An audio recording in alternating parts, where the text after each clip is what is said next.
2 thumbs up.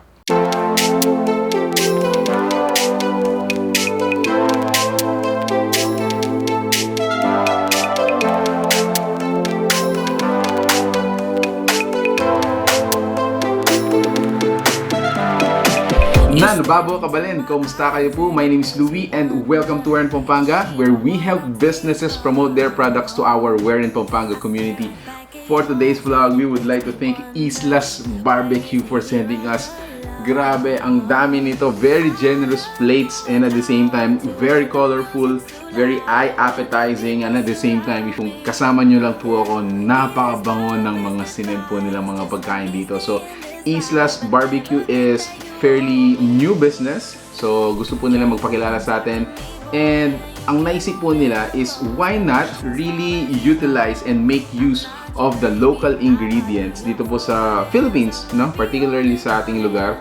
And then, have a different taste of it. And then, I'm excited to tikman po yung mga pinadala nila and really introduce it to you guys. So, let me start with this one. So, isa sa mga appetizer and mga favorites nila is this one. This is the pugo. So, this is a tender fried local quail and it's marinated with turmeric, garlic, and ginger.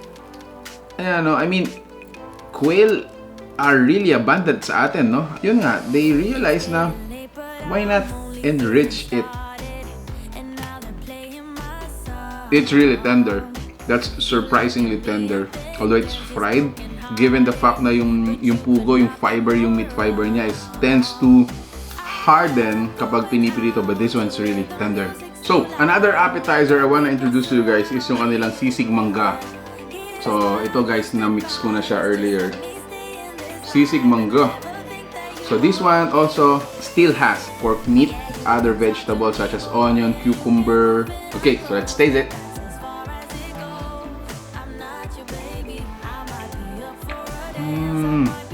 Wow! Grabe. Another one, sorry. So, the word sisig, guys, just to give you an insight, ang ibig sabihin nun sa Kapampangan is to eat sour. It's either a sour fruit, a sour vegetable, basta usually at that time, sinisisig nila yung mga mangga, yung mga bayabas, and yun yung term na sisig. When I pull up in that brand new thing with the iced out chain and a new chinchilla. So, another insight, ano sa English, yung pako, yung kinakain natin pako katulad nito. So, leave them at the comment section, please, if you know it. This one is a local pako. So, ingredients natin, meron tayong salted egg, meron siyang taro, meron pomelo, green chili, we have onions, coriander, and mango vinaigrette dressing. Okay, so tingnan natin to. I always love pako, guys. Honestly. Super. Whenever there's a pako sa handaan, I always see to it na, you know, I can have it.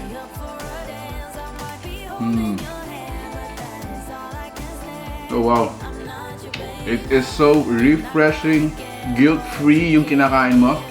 It's a little bit sweet, sour and salty, but then above all, ang sarap ng sauce.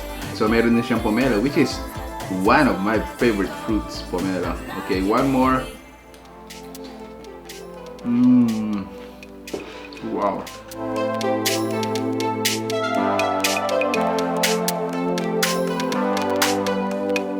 So sa mga main entries, ang tawag nila is mga barbecue plates. So in here we have beef barbecue, which is this one. Ayan. We also have a chicken combination. Yung chicken barbecue at saka yung chicken inasal combined. And then pinaka-base niya, guys, is yung island fried rice. So another barbecue plate is called the barbecue combination. Ito.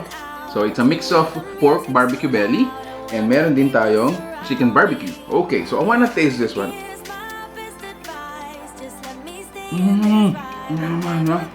The best barbecue so far I've ever tasted.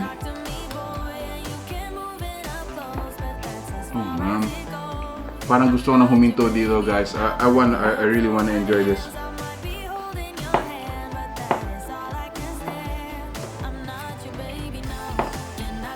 Oh wow.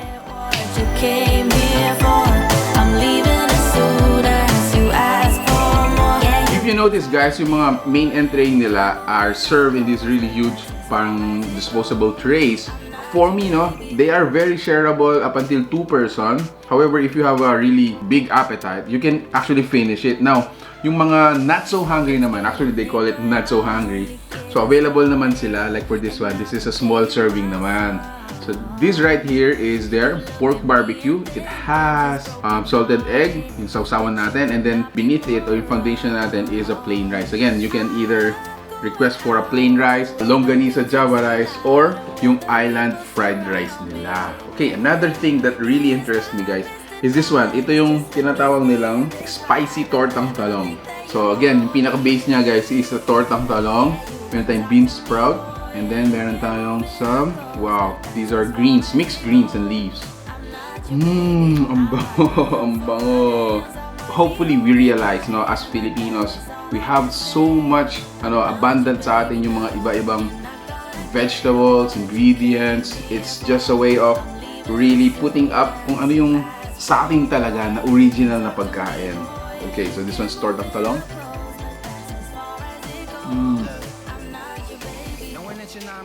Oh, so yung mga mixed greens natin, it really has a strong flavor. And then lastly, meron tayo dito mga pansit sariwa. If you notice, sabi niya dito, best served cold. So this is not your, the typical pansit gisado.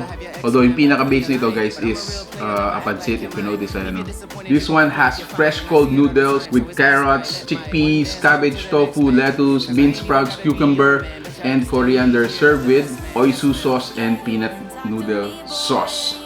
Very exciting. Fresh talaga. First time ko to, bago sa akin to. Might as well, no? As in, ito yung mga pasikarin talaga natin na mga dishes natin na galing talaga sa atin from the Philippines.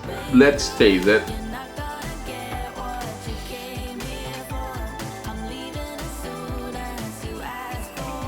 Wow, that is very chilly. Give me goosebumps, guys. Medyo kinilabutan ako doon. Grabe. Can't imagine this is available here, dito po sa Pampanga, sa Philippines. It's a new way of enjoying pansit, di ba? Sarap!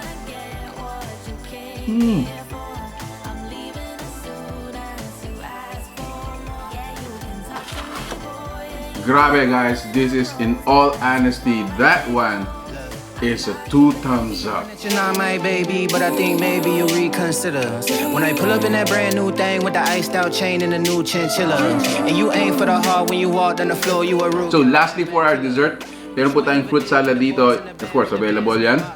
And then, ube bars. So yung ube bars natin, meron siyang custard dip na kasama dito. So you just dip it. Okay, so this is it, guys.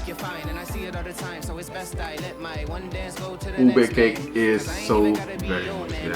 Still leave here as the best man, yes ma'am. Yeah, you can talk to me, boy. The last thing I want to say is wow.